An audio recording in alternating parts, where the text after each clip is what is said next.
गांव में एक पुराना हवेली था जिसे भूत महल कहा जाता था। यह हवेली चारों ओर से जंगल से घिरी हुई थी। इसके बारे में लोगों ने कई डरावनी कहानियां सुन रखी थीं। वर्षों से कोई भी इस हवेली के पास जाने की हिम्मत नहीं करता था। कहा जाता था कि यहाँ एक भूत निवास करता है जो अपनी कहानी सुनाना चाहता है। एक दिन अंजलि और उसके दोस्त रोहन और नेहा ने तय किया कि वे इस हवेली का पता लगाएंगे।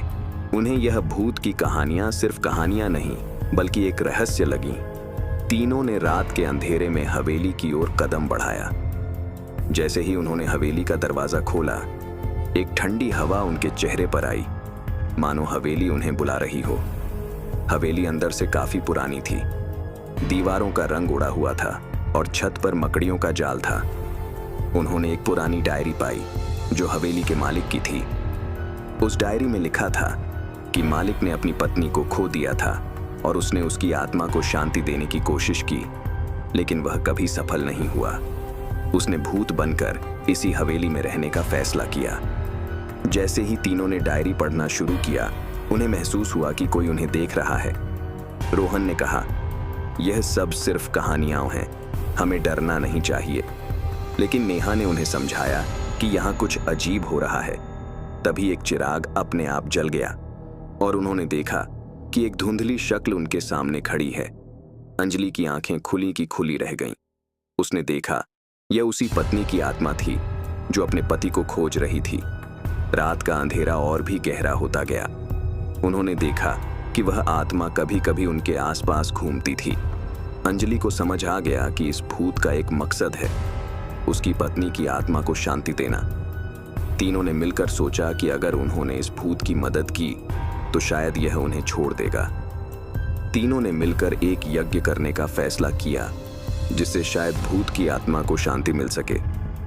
उन्होंने हवेली के बगीचे में एक छोटा सा यज्ञ स्थल बनाया और वहां दिए जलाए। रात के अंधेरे में उन्होंने मंत्र उच्चारण किया। एक समय ऐसा आया जब सब कुछ शांत हो गया और उन्होंने महसूस किया कि भूत उन्हें देख रहा है। जैसे ही उन्होंने अंतिम मंत्र का उच्चारण किया, एक गहरी आवाज उनके सामने आई, धन्यवाद, अब मैं शांति से जा सकता हूं। इसके बाद उन्होंने देखा कि आत्मा धीरे धीरे उनसे दूर होती गई और एक चमक भरी रोशनी में बदल गई। तीनों ने महसूस किया कि उनका डर खत्म हो चुका था। जब अंजलि, रोहन और नेहा ने हवेली छोड़ी तो उन्होंने देखा कि सब कुछ बदल गया है। हवेली अब एक पुरानी कहानी की तरह नहीं बल्कि एक नए जीवन की ओर कदम बढ़ा रही थी। उन्होंने समझा कि कभी कभी डर के पीछे एक सच्चाई होती है जो किसी की मदद करने पर ही सामने आती है। आज भी भूत महल एक कहानी है, एक कहानी जो डर से शांति की ओर ले जाती है। अंजलि और उसके दोस्तों का यह अन्वेषण उन्हें केवल भूत से नहीं बल्कि अपने डर से भी लड़ने का मौका दिया। और इसी तरह एक रहस्यमयी भूत की कहानी खत्म होती है, लेकिन यह समझना जरूरी है कि हर कहानी के पीछे एक गहरा अर्थ होता है।